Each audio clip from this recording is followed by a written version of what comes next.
Picture the winter. I don't care if you're second screen in this video, pause your game and picture the goddamn winter. The snow outside is harsh, but you're protected in a log cabin. You're sitting next to the fireplace, staring out the window, with a mug of hot chocolate in your hand, and a blanket in your lap. As you look out, staring at the stars of the twilight sky, nestled under what feels like the feathers of an angel's wing, you realize that you don't actually like hot chocolate.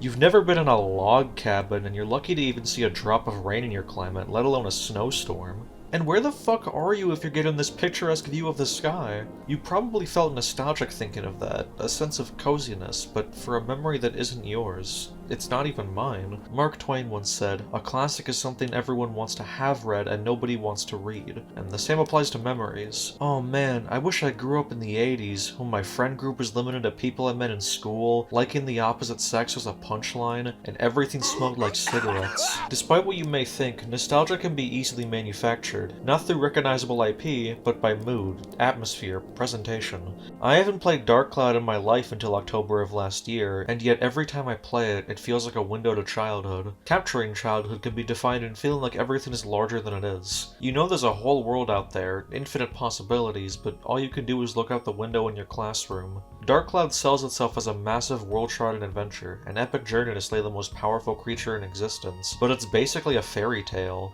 You literally talk to the Fairy King. Who are you calling a fairy? Every plot beat feels like the adults are talking. You feel like Garfield, making observations and quips while the humans go about their significantly more complex lives. Your party members go through all the character arcs, presented with only the necessities. It feels like a grade school theater's adaptation of Hamlet, but that's not a bad thing inherently. Would I accept a deeper story? Without a doubt, but this game isn't about that. The narrative is about setting the atmosphere and contextualizing the mechanics, which it nails. This game is all about getting into that damn dungeon and getting some damn loot. Dark Cloud is a somewhat unconventional RPG in many ways. It's an action dungeon crawler with randomly generated layouts, slashing your way through enemies as you find loot for better dungeon crawling and atlas for progression. While most RPG formulas are pretty cemented by this point, the problem with combat in an action RPG is how you make it consistently interesting for the entire game. In a regular turn-based RPG, you can create a list of spells, then just assign them to each enemy, occasionally adding unique attributes or mechanics. In a platformer, every new mechanic is clearly identifiable, but that's because of how much is required to make that. This block is the culmination of every art form to exist, a trifecta of sight, sound, and the code that weaves it together. Whereas for most classic RPGs, most mechanics were just in the form of new numbers. This is why they're able to be tens of hours long in an era where games are desperate to be longer than a coffee break. In the 2D days of Final Fantasy, all you needed was a sprite and a which Seinfeld character are you quiz of stats. In an action RPG, that's not gonna cut it. Enemies need unique attack patterns on top of the usual stats. Beat-em-ups have the luxury of being short and simple. You only need enough content to last a couple hours at most. Dark Cloud has over 20 hours of combat to handle, 50 on my end, big boots to fill, and it nails it. Immediately in the first dungeon, you have multiple melee enemies with different attack patterns and different means of approach. The skeletons are the most basic, merely walking up to you and attempting to slash you. They're the easiest enemy because they can be killed in a single combo and get stunned with every hit, so while they can still pose a threat, simply charging in and mashing will basically always work. The statues, meanwhile, are the moment I realized I love this combat, because it instantly showed me these developers are smart and don't fuck around. They have one main attack, the slow but powerful slam that's easy to avoid, but they also don't take hit stun. You have just enough time to get a couple slashes in and move backwards before they can hit you, and it's really fun to learn the rhythm. If you've intuited how much damage you deal with your current weapon, you can do really quick math in your head and go for a riskier combo that kills them faster. They also have this easy to read swipe attack that's a lot weaker but a lot quicker, meaning that you have to stay focused on them. Some people call this combat clunky, and I couldn't disagree more. Terms like janky or clunky are meaningless buzzwords that could mean literally anything. When anyone starts throwing clunky around as a term, I assume they're too spoiled by overly sanded off modern games, and anything remotely challenging causes them to shrivel up like they were left out in the sun. There's no dodge roll, no parry, you can block some attacks and move out of the way. That's it. I'm very open to a game with a lot of mechanics that I have to learn when to utilize effectively, but when balanced wrong, it can reach an uncomfortable standing point where there is a clear, most efficient method that you can breeze through everything with. Putting your foot down and forcing a very specific form of engagement can cause initial frustration, especially if you aren't 100% confident those mechanics will work 100% of the time, but Dark Cloud knows to create very simple loops that can be infinitely expanded. I think what gets most people about this system is the concept of a checkmate. I'm borrowing this from a really good video about beat-em-ups, go check that out after this. But in beat-em-ups, there's an idea that if you position yourself wrong and don't take out the right targets in the right order, you can be put in a state called checkmate, causing you to take unavoidable damage. I want to make a video about this topic eventually, but the short answer is, when you miss a jump and fall into a bottomless pit, you go, "Aw, fuck, I missed that jump." You don't miss the jump, then mash every button on the controller and scream, "How am I supposed to escape this bottomless pit? What the fuck?" In Dark Cloud, there are certain enemies that can absolutely force you into a state of checkmate, like these moon enemies whose melee attack can fuck you up if you aren't careful. And while I think some enemies go over the line, most of the cast is stimulated and simple. The worst enemies are mostly just ones with unpredictable patterns, like the Alexanders, who, I'll put my hands up and say skill issue if I'm wrong, but they can perform a fast melee attack, a cripplingly strong projectile that poisons you, and block, and I can never tell which they're going to perform. These moonbugs, meanwhile, were some of my favorite. They also have 2 attacks, but each have clear windups that are based on how close you are. Beat-em-ups don't need windups because if you're in a situation where an enemy is about to hurt you, you already failed. It's like getting cornered in Pac-Man. But for this game, your sword swing isn't immediate and enemy attacks can be super devastating, so I appreciate it a lot. This roll attack can be deadly if you aren't prepared, but you can score a cheeky hit in before it becomes lethal, while the cannon attack leaves them super vulnerable but requires you to be put in an awkward position first. One of my favorite techniques was the charge slash you can perform, because that jump you do, that's your only full-on dodge move in the game. You're briefly invincible while jumping, but you can be left super vulnerable if caught at a bad time. Plus you have to wait to actually charge the move. So actually using this to avoid damage and counter is one of the most satisfying things I've ever done in a combat game. You later get an upgrade to it that does more damage, but it loses the jump animation, making it way less engaging and fun to use. Don't get full placement accuracy in the first village, I'm serious, the jump is way more fun to play with. But this is an RPG, so it's not just the core combat, but the equipment surrounding it. On top of worrying about your own health and thirst, the weapon you're using has its own health meter. If it reaches 0, it breaks. Permanently. You cannot restore it or use it ever again. It's a terrifying punishment that forces you to manage your meters. And even the most boring combat encounters now require you to pay attention to every swing you make. Weapon degradation on its own wouldn't be very interesting, as it'd basically mean that the optimal method of play would be to fight as little as possible. So on top of the weapon having its own HP, it also has its own experience meter. Your character has no levels in this game, only the weapons. You put attachments on them, get XP or ABS or whatever, then level them up until they're ready for a build-up or status break. Status breaks essentially turn your weapon into an attachment that you can then put on another weapon, while building up converts your stats into a brand new weapon. This desire to see your weapon become the uber god sword is a major driving force, and creates these really heartbreaking moments of losing a weapon. It feels like losing a party member. I got a legendary sun sword from a dying golem meant to slay a horrible monster, and I sure as hell did that, but then I broke it on a rock monster like an hour later. That hurt, but it was entirely my fault because I was playing at 3 in the morning. It rules. If you want to get better weapons, you gotta use them, but if you use them, it takes weapon HP, so you gotta stock up on repair powders to heal it. But to get the money for that, you gotta kill enemies. Oh, there you go, gameplay loop. We found it. You need complete attention on the enemy and yourself. If this were a modern game, they'd add in some lame combo system or special moves that deal 1,000,000 hits to prioritize style over substance. The comparison I kept thinking about while playing the game was Sonic Frontiers. Dark Cloud is quaint, you see the pattern, slash a few times and the enemy goes down. While in Frontiers, they went, no, we have to make you do 1,000,000 flips and summon ghosts and have 8 attacks that do the same thing. Also put in a dodge roll, and a parry, and a counter, and what the fuck are we doing here? These are obviously very different games, but it's such a perfect showcase of how prioritizing coolness is always going to end up making something less interesting.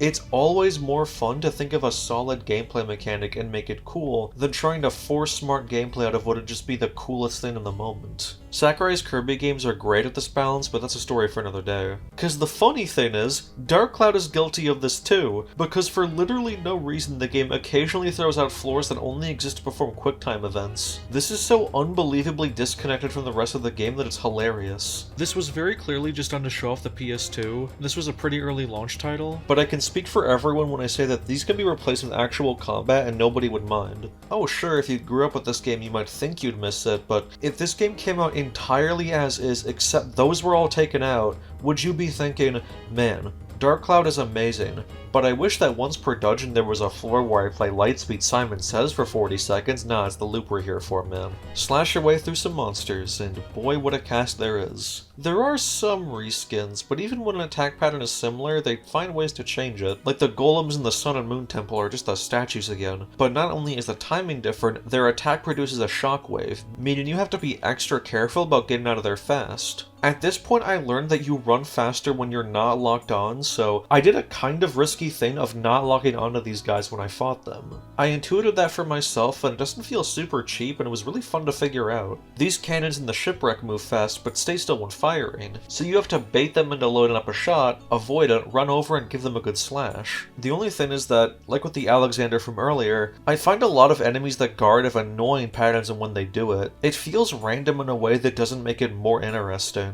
I'm not against RNG in an action game like this, but this feels completely out of my control in a negative way. It's almost always better to just swap to a projectile character, but even then it doesn't guarantee they'll stop blocking. But that brings me to the biggest flaw of combat: party members. Hey, by the way, do you like Rayman? I'm working on a big 5-hour video about the series, and you can watch the first hour and a half if you become a member on YouTube or Ko-Fi. Also, you can join a Discord or shit like this gets posted. I get the idea of having a large cast you can swap between. The thirst meter and weapon HP encourage the idea of never staying on one thing for too long, but doing it this way requires so much grind and it's never worth it because you can only level one weapon up at a time. With the status break mechanic, I think the idea is to swap around and try and give everyone really good weapons, but again, doing that is significantly slower than just sticking with the pro tag and leveling up all his weapons. It gets you better weapons way faster with way less grinding. The game attempts to curb this by having character-based passages. Only Zhao can jump across these gaps, only Goro can hit these switches.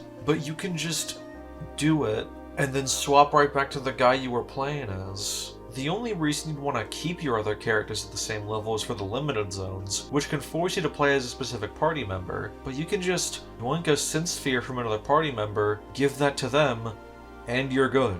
This is ultimately more of a weird design choice than a big criticism. I'd rather the game not give me enough encouragement to swap party members than constantly demand it of me in obnoxious ways. I think just having one party member that can use any type of weapon would encourage more creative play. Maybe you can quick swap between two of them, so you have to balance both getting a really good melee weapon and a really good projectile weapon. This would also allow for way more weapon variety, as you don't need to make an entirely new party member just to use a hammer. This also fixes the major problem of not being able to control weapon drops. During the Sun and Moon Temple, I swear I got like 5 weapons for Goro, and it was genuinely more worth it to just sell most of them. The big chests that give weapons are already pretty rare, and to have, by the end of the game, a 1 in 6 chance of getting the character drop I want is super frustrating. I understand why you can't just straight up buy really good weapons. Their rarity is important to give a threat to breaking one, but maybe you could buy vouchers that force the next weapon pickup to be for a certain character. Big chests are already rare enough, and if you get a Happy Clown, it doesn't even guarantee a weapon drop.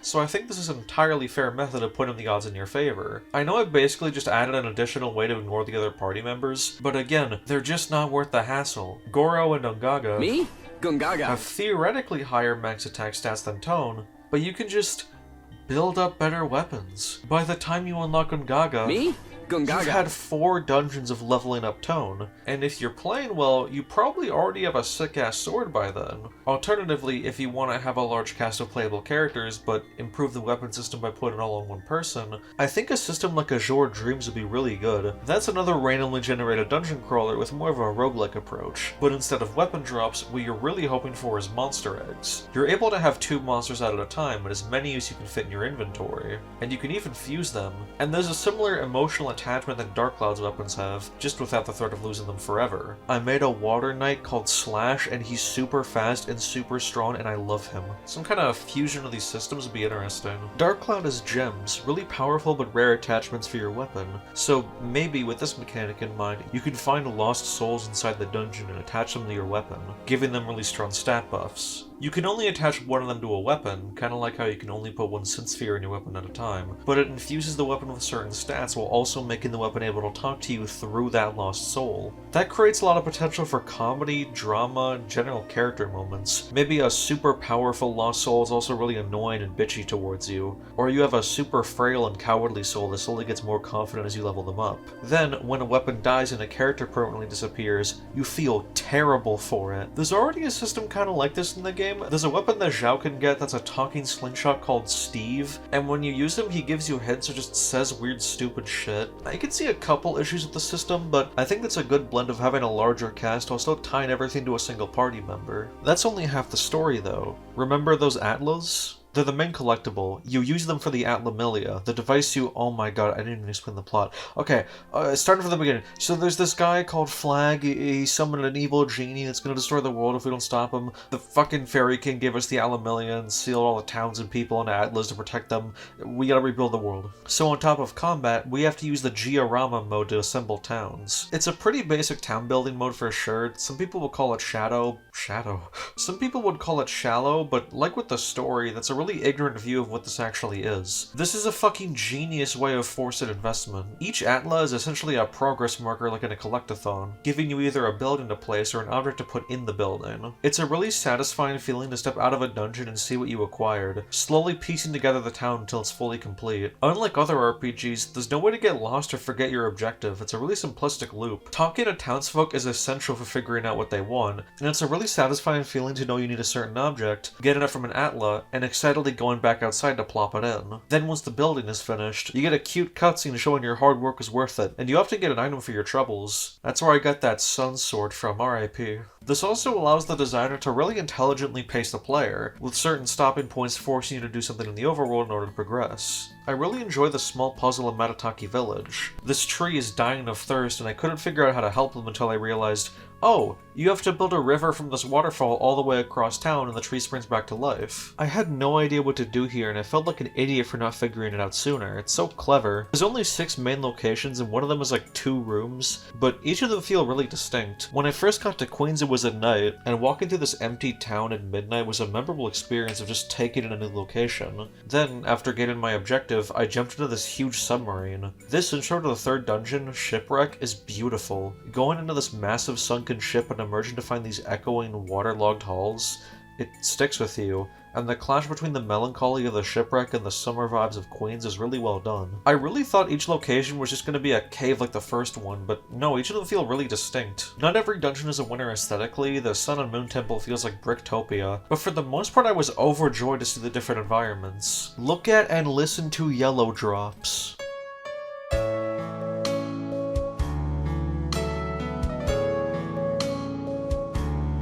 I don't want to lie and pretend this is the greatest RPG soundtrack ever, but the music perfectly conveys every required tone, and there are some utter standouts. Tomohito Nishiura did the music here, and there aren't a huge amount of noteworthy credits under their belt, but they're still working with Level 5 to this day. This was the company's big debut, and aside from pumping out Professor Layton, they have a long history of making cult RPGs that rot in people's backlogs like Rogue Galaxy, a game I gotta play at some point, and White Knight Chronicles. They even did Yokai Watch, which I got curious. A lot of these developers from Dark Cloud stuck with the company and worked on basically all of these games. The lead game designer for this game was the fucking CEO of the company, and even to this day they're still— oh no.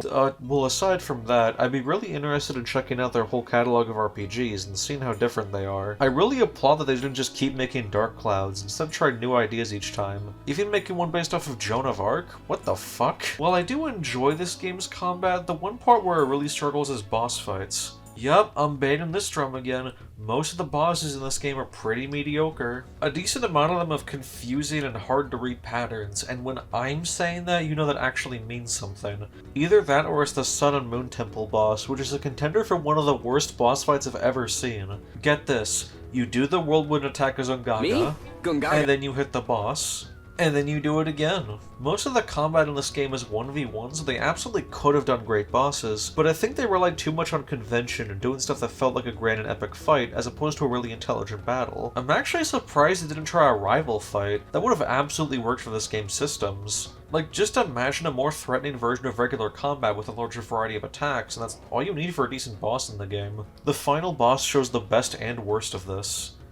Spoiler warning. Also, I messed up, and exclusively the final boss was recorded in widescreen. Anyway, this is a new one. There's 3 phases to it, and the first one is pretty good. You have to swap between different elements based on the eye color of the Dark Genie's hand, and it's a test to see how optimal your build is and how good your reaction is. Then the second phase starts, and it's so bad that it was actually funny. So you need a projectile user to hit his eye when he does the laser attack. Okay, but half of the time he'll perform this wind move that, and I cannot stress this enough, I legitimately believe to be unavoidable. I have looked up guides and lawn plays, and I cannot find a single way to not get hit by this one stupid attack. It does so much damage, and the only real strategy I found was to just let my less important party members take the shot. And then the third phase is pretty fun! There's these 2 skeletons that infinitely resurrect, while the Dark Genie uses a couple different attacks. Sick as fuck design on this phase. All easily telegraphed and very avoidable. The challenge, then, is multitasking between these different obstacles. All fairly easy on their own, but super threatening in a group. Only after an attack does the Dark Genie reveal their weak spot, which I normally dislike, but because you also have the skeletons to worry about, it never feels like you're just waiting. You're constantly performing important actions. You can get stuck on their corpses sometimes, which is pretty annoying, but apart from that, this is a really solid finale. Making a big video on Dark Cloud is kinda hard because of how quaint and elegant the game is. There's a lot of odds and ends that are fun to discover, but the actual core of the game is just really simply solid. It's a beautiful game. A singular game. The early PS2 anime look with the subdued colors and grimy environments benefit the vibe so much. Everything about it feels like home, even if I just moved in. It's a cult classic for a reason, and it absolutely deserves more appreciation. This game has a ton of potential for a sequel, improve on the aspects that make it falter, iterate on the mechanics a bit more, and just deliver an even more beautiful and inspiring adventure. And you might be asking, well, does Dark Cloud 2 do that? I don't know, I didn't play it yet.